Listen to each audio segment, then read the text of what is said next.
Hi, I'm Maddie. And I'm Kelly. Nuisances! A fucking podcast. Wow! We were hella late on that entrance. Do you want to do it over? No. Cool! You're gonna see this in the final cut. Alright! Men, let's all be lesbians. Men. They don't know what they're talking about. They don't know what they're doing. No, never. They don't know what they're talking about. They don't know what they're doing. They're fucking clueless. They were plaid and everything. No, yeah. Yeah. Like the movie. I don't know why men were first in this world. Why did God first create man? We feel like he was biased. He's like, I'm a man, so let's create men first. And like women's out of the ribs of men. Well, God's not a man. He's just he's God. Yeah, but like they use like in every like picture or any drawing, it always looks like a man. It never like statures like it's a woman. He doesn't have boobs. It's like he's just there. And in the Bible they call him he, but it's also in the Bible they also say that in the Bible it also says that he's not a gender. He's not. Well, yeah, but they still preference him as he. Yeah, so I don't get it. Yeah, I don't either. But so today we're going to be talking about our experiences with guys. Yeah. All those experiences. Yeah, we may be 18, but we've had lots of experiences. We feel like we're about 32. Okay, let's not push that to the 32 range. With all the shit that we've been through, we are not 18. We are like in our 30s. We are very, very mature. We've been through a lot. We've been through more than an 18-year-old should have. Whoopee. Go us. Go us. But yeah, no, recently, I'm taken. Yeah. Yeah, she's taken. Don't ring on my finger. I'm currently just talking to somebody. And it's adorable. We're just talking. He's amazing. He's such a gentleman, and he's like... Gentlemen are a huge thing. I feel like that's always like what like you see in old movies, and they're so cute, and like you're like, oh my god, like that's like exactly what I want. I know, right? Like he's such a gentleman, and it's great, and it's like refreshing, and like me and him have the same sense of humor. We both have the same sarcastic sense of humor, which is great because there are different types of sarcastic humor. There are very different types of sarcastic humor, and there's different levels to sarcasm. We both are at the same level. That's hard to find for you. It's really hard to find for me. It's so hard. I'm not even close to her sarcastic level. Yeah, it's a lot, and we both handle. We both are like we speak a bunch of bullshit, and we both deal with it. We deal with each other's bullshit. We've only have love. I was just gonna say we've only been... classify love. We deal with each other's bullshit.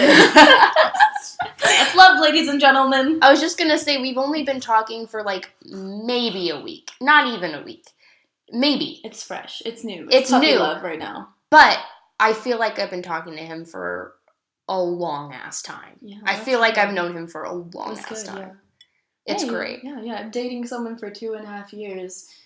There's a time in the relationship where you're like, I think we're married. Like, I feel like we're married right now because, like, everything that we do now together corresponds with, like, our family. Like, holidays now are so weird. Like, corresponding, like, hey, like, we're going to have Thanksgiving together, or Christmas is, like, now going to be with your family, and now New Year's is going to do this. It's, like, we're going back and forth, and it's, like, shit, like, why don't we just move in together then? Like, you're, like, 18, and then you're, like, going to college, and you're trying to... I mean, like, he's almost 20.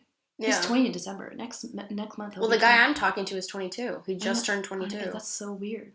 We both like older men because, God forbid, we date someone that's younger than us and less immature.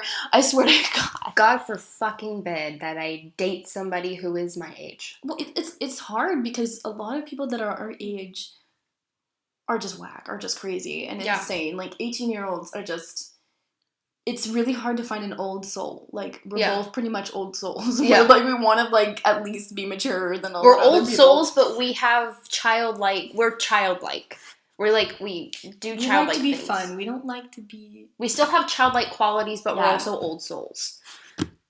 Yeah. Like the swing music in the bathroom. Well, you are wearing a pretty I am wearing old-fashioned a style dress. I like cute little old vintage stuff. I love cute little old vintage things. I wish my room was vintage, like, designed, but that costs a lot of money. It does? And I just moved here, so, like, let's not. I'm gonna be moving out in, like, a year, so I'm not... Renting. Not renting. No, I'm renting, you know. Issues with renting. Yeah, you can't get shit dirty. If you get shit dirty, that comes out of your money, like wallet. Yeah. Like they'll be like, oh, well, you know, you got to scrape on the wall, so that's an extra $100 on your payment. Yeah, it's not. Yeah. Oh, well, I'm glad your love life isn't barren right now. I know that's go. Like, women out there who's listening, you're not gonna hold on. Oh yeah, our vaginas aren't dry. Woo! But yeah, for real though, like you're 18 and you're like, oh well, you know, I'm now realizing that like sex is an option. And please, you know, sensitive on the topic because I don't know who's watching this. Get birth control. I swear to God, get birth control. Like it is a necessary need in anyone's life who does not want to have a child.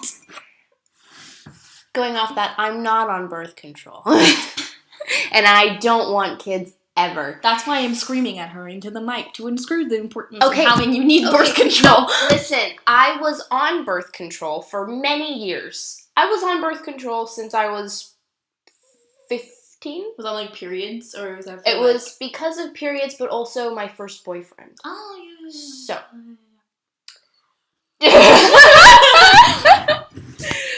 So, I had to get off of it recently because it made me so incredibly nauseous. Like, it just randomly started making me super nauseous. I started dry heaving, like, every single night. Oh, God. And it was terrible. And the birth control pill I was taking had the lowest dose of estrogen that you could possibly get with birth control. Oh, you would probably die from IUD. You would the things that they implant in your arm. You would probably like die because like there's so much estrogen in there that's like the estrogen is what I'm sensitive. I have no idea how like bad hormonal levels get until you're injected with a bunch of hormonal like things. You thought crying was bad now. Bitch. Like, it sucks when you have a bunch of... Because it fucks up your system. Yeah. So, I can't really... Like, me and my mom were both really sensitive to birth control. She warned me before I got on birth control that she was sensitive to it, and I might be sensitive to it as well if I start taking it. For a good amount of time, I didn't think I was sensitive to it. Now, looking back, I realized that I woke up every morning nauseous. And I thought it was because of anxiety, but quickly realized that it was because of birth control. Oh. Not quickly realized, but soon realized that it was because of birth control. Because now I wake up every morning not feeling nauseous. I don't wake up feeling nauseous every morning now. I'm just sick of the world. Yeah. So that's the main thing. I'm nauseous because I'm sick of the world, not because of birth control. But yeah, so I mean. If anything happens, plan B. Yeah, but those aren't always like 100% though. It's always like the thing I feel like if I throw that up in the air, if anything happens, plan B, it's like still like, oh, how much money are you going to shell out for plan B? Yeah. I mean, unless you go to like the Planned Parenthood. That's what I was... Oh, referencing to? Oh, well, okay. I was thinking either the pill or Planned Parenthood, just depending on how terrified I am at that moment. I hate going to Planned Parenthood. I've never been there. Like, it's weird. Like, you go in and you're like, oh, well, like, the people are great. The people are fine. But, like, then they're, like, talking about things you just don't understand. They're like, oh, we're going to poke you in a needle and you're going to feel numb and there's going to be a gigantic stick in your arm. And you're like, what? And then, like, that's fun. That's always a fun time. And they're like, oh, it's going to last for, like, 5 to 6 years. And I'm like, oh, that's cool. But when we take it out, we're just going to chunk out a big piece of your arm and then rip it out. And you're like, cool. Like, can you tell me this after? Or like, can you tell me this before this happens to me? Like, you just put it in my arm and they're like, oh, by the way, when you take it out, we're just gonna we're just gonna amputate your arm. Oh my God, if they did that, I'd probably cry.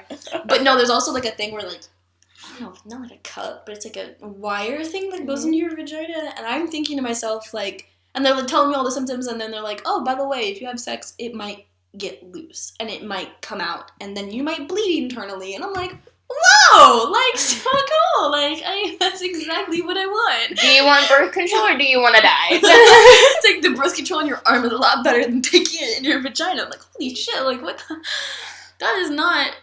I would cry. I cried even thinking about that. Why can't I just take pills? Why can't men take it so their sperm dies immediately when they take it? Why do we have to suffer for that? Well, they do have male birth control. But none of men takes the actual birth control. It's always the women that has to take responsibility. I'm gonna make my guy take male birth control because I can't take it. Oh yeah, that's right. Yeah. I feel like no, Steven wouldn't take it. He's like he would eat everything in his bag against its hormonal level.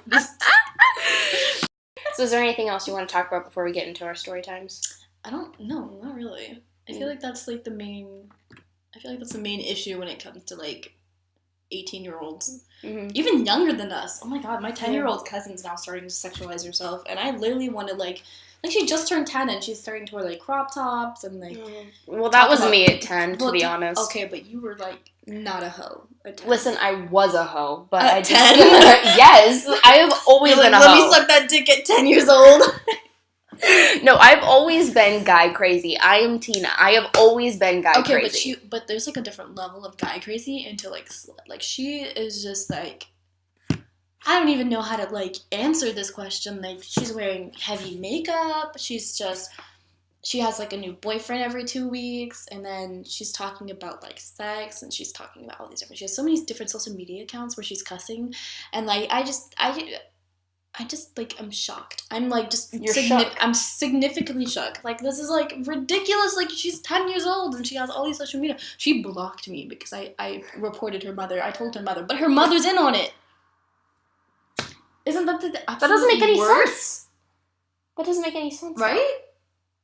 It's absolute worst. Like protect children out there. Protect yourself. Like we're gonna censor some of this stuff online if you see it. See, luckily my little cousins aren't into guys yet, or at least my aunt's been saying that they haven't been talking about guys. They haven't really been into guys because they're so focused on dance. That's so good. That's so good. They're so focused on my oldest younger cousin.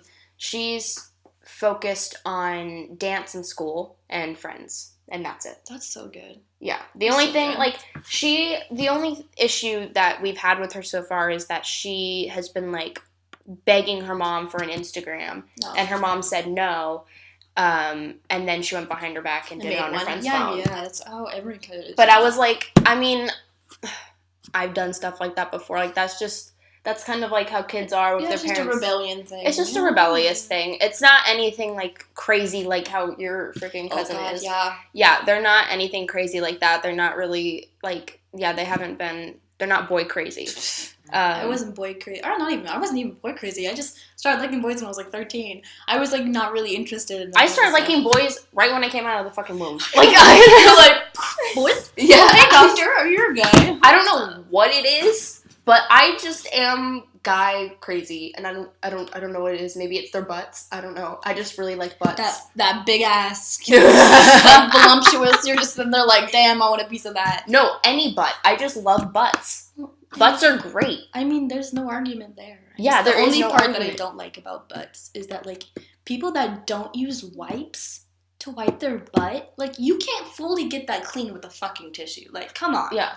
Like, use a goddamn wipe. Like, or a bidet if you have a bidet. Yeah, that's cool. I used a bidet in Las Vegas. It didn't really do much. I have one of those like traveling wipes in my bag because you go out to like the world and you're like in the bathroom. They're not gonna have wipes. They're gonna have tissue because wipes are fucking expensive. Even though you can get them from $1 at the dollar store. Like, for God forbid you spend your money there, but.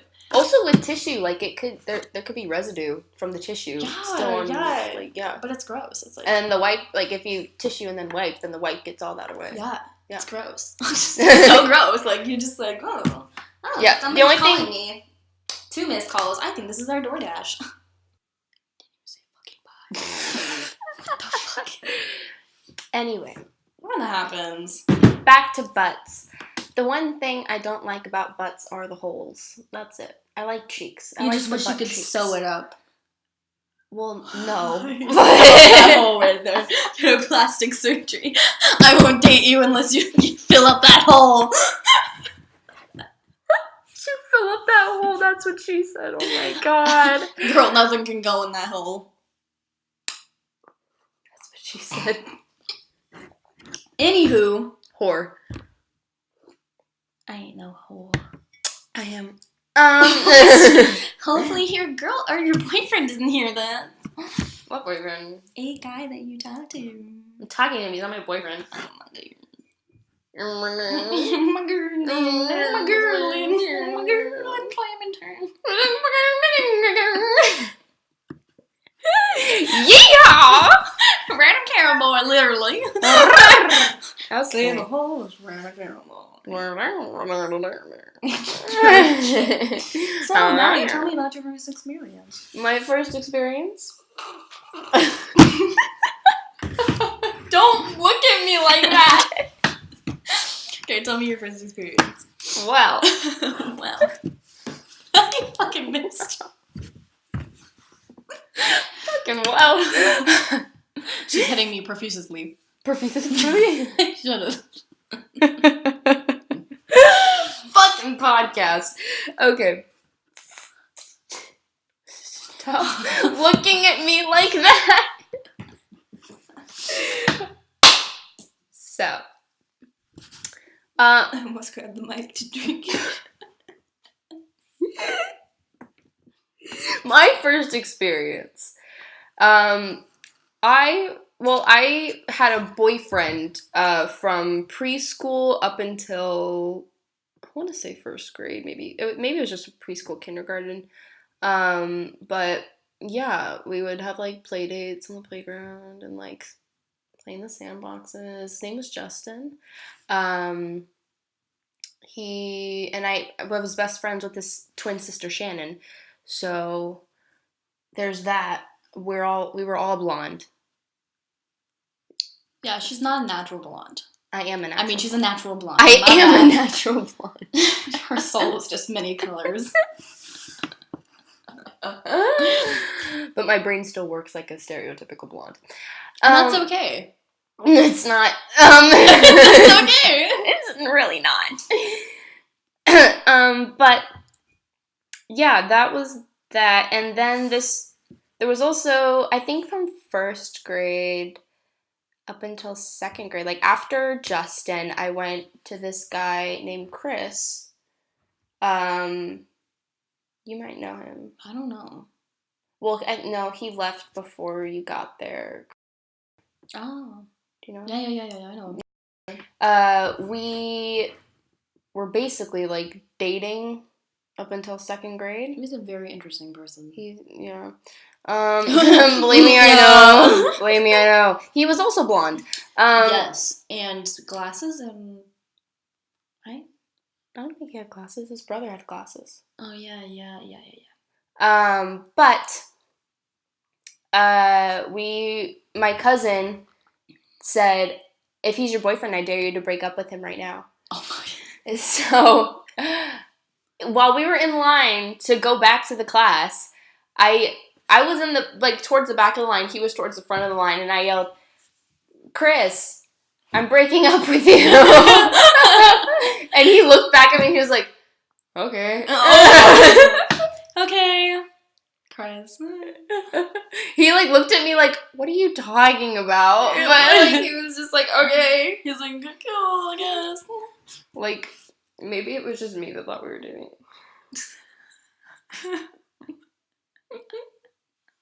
The first guy experience that I had was with my next door neighbor Connor. Yeah. I probably shouldn't have said his last name. No, we're bleeping last name. Okay, cool. Well, my first experience was with Connor. Mm. And I think we were like 7. We were so young. It was not even considered anything. I was 4 or 5 with mine. Yeah, it wasn't considered anything. We literally hung out all the time because it was Nora, me, and Connor. Mm-hmm. And yeah, like, we had, like, a thing for each other, I guess. It was, like, a tiny crush. It was, like, you don't really know what it is. Mm-hmm. But, like, we had planned through our parents that we were gonna go bowling together. Mm-hmm. And with our parents, obviously. Because, I can't let 2 7-year-olds, like, alone together in, like, a fucking bowling alley. Yeah. So, like, and it was, like, I didn't really know if we were still gonna go or not. Because this has been, like, months since, like, he said that we were gonna go bowling. And I was like, okay, whatever. I don't even know if we're gonna go bowling anymore. And then all of a sudden we hear, like, a knock on the door. And it's his mom and him. And, like, she said, like, oh, are you guys still on for the date? And Connor's, like, standing behind his mom. Behind her legs. And I said, nope. And I closed the door. I didn't explain it. I was so mad that he took 45 months to even go on this date that we were supposed to go on. I was so angry. My mom had to open the door because I went back into my room and she said, I'm so sorry for that. Connor, you should have, set a date or said something. What is going on, boy? Well, he's still like that. I know he's still like that. He has not learned his lesson. He has not changed. But, for real, that was my first experience with the guy. I said, nope. I mean, I've had, embarrassing moments. Yeah. But, in, my aspect of type of things. But, I've always been the girl that's been chased. I never chased guys because I was never, completely interested in doing that. I was I'm the complete opposite. Throughout my entire childhood, I was always chasing guys. I was always chasing after guys. None of them ever fucking liked me back. And then finally, in freshman year, oh my god, this story is on my YouTube channel. If you want to check it out, links in the description for the people watching on YouTube. It's a 40-minute video. Hope you enjoy. But this is 40 minutes too. There's 2 parts to it. The first part's 20 minutes, the second part's 20 minutes. I mean, I feel like the relationship I have now is a fucking fairy tale. How we found each other and everything.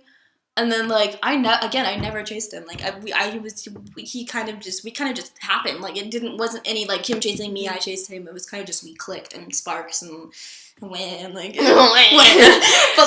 for real, it's so weird. It's just incredibly weird. You watch all these movies and you're like, that's not gonna happen to me. This is a joke. This isn't real life. And then you get it and you're like, oh, shit. My story is better than the movies. This is a fucking fairy tale. Really Cinderella put you on it. What the fuck? You look this like Cinderella right now. Oh, thanks, bitch. But for real. I'm just over here like a Hot Topic manager. I don't have glass slippers on. I have slippers, actual just slippers. They're not made of glass. They're fuzzy because glass is fucking uncomfortable. Who the fuck wants some walking glass? I hope that's a DoorDash. That's not our DoorDash. Cool. Yeah.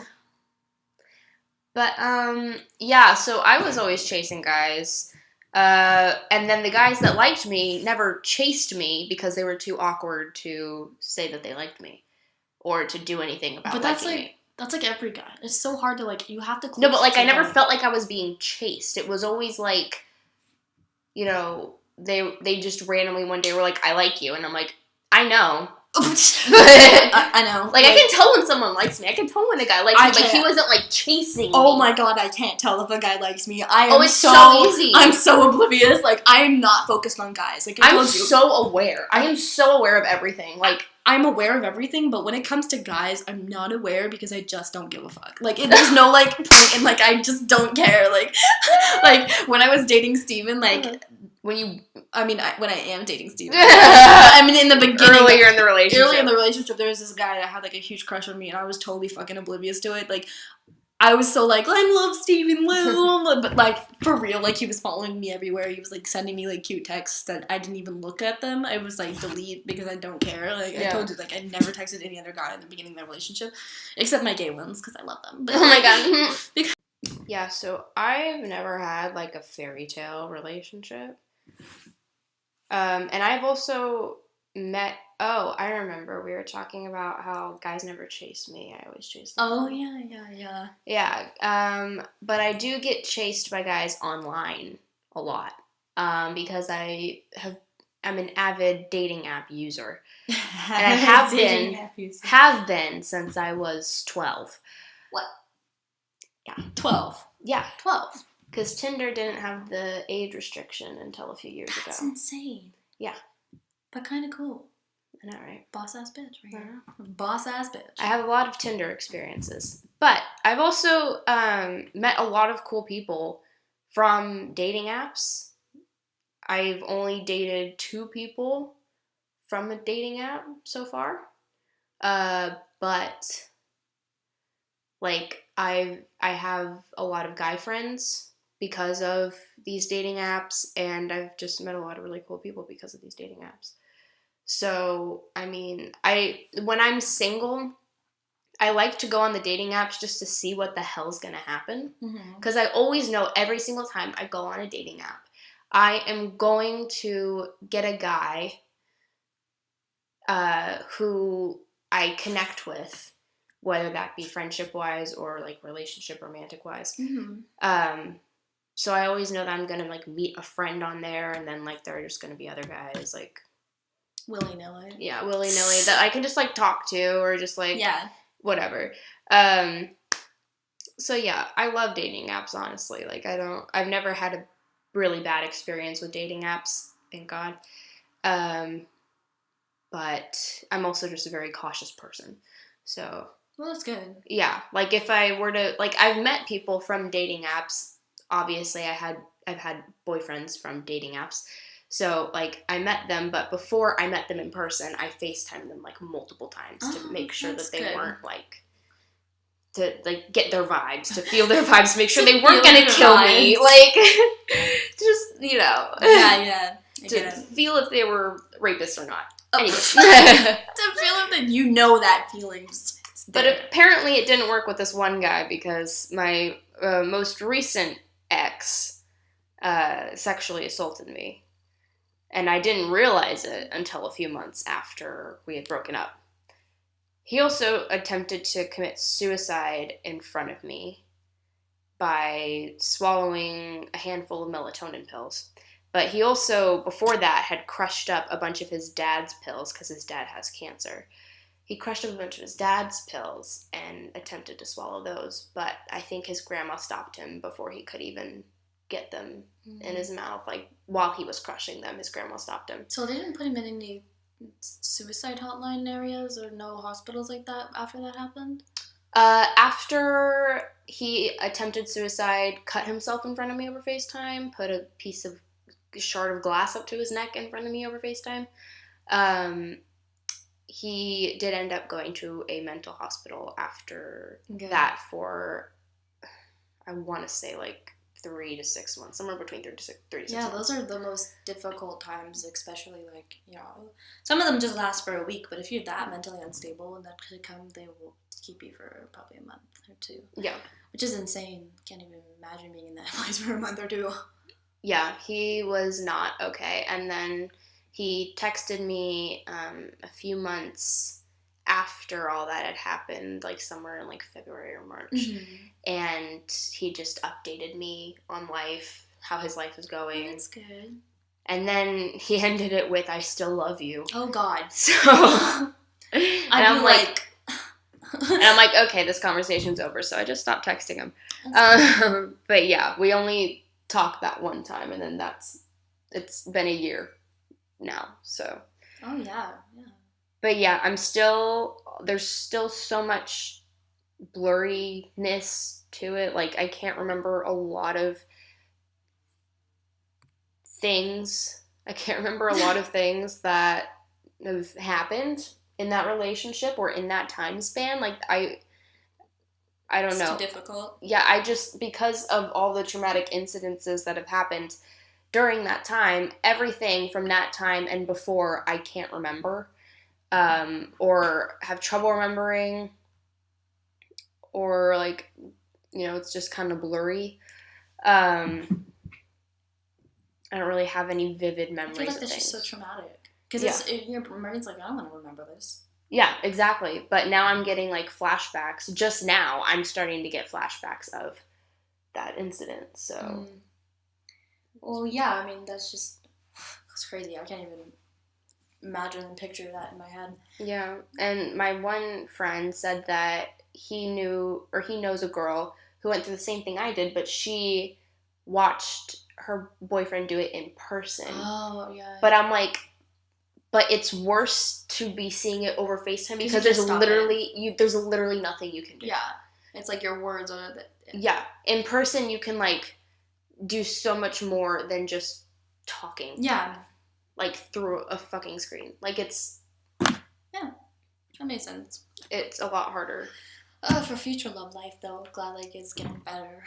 Yeah. Things are getting better. Things are looking up, folks. Yeah, things are looking better for me. But, yeah, and then there's another story that I could talk about, but like I said, it's on my YouTube channel, link in the description. Wink. Like those eyebrow lifts, like, go check it out. Like, go subscribe. Just hit 1,000, oh my god. Me hit 0 subscribers. Actually, no, I actually have a YouTube, like, 0 subscribers? I actually have 5 subscribers because like I used to sing on like a channel and I had like 1,500 people that followed me on the music channel, so like it was fine, but at the same time I'm like meh, like meh, I don't need to do this anymore, like. Oh, but now this little bean came along, like, little human bean. But yeah, no, I actually really want to start singing again on a channel. I'm just too nervous and I feel like people are gonna judge me in a harsh way. So watch out for Kelly's new channel coming soon. I feel like she's just gonna drag me into this and she's gonna like push me to do it. And, like, oh, 100%. Oh, great. Okay, cool. Yeah, it's gonna happen. Okay. Yep. That's the tea. Oh my god, what if I did Thank You Next by Ariana Grande? Ariana Grande.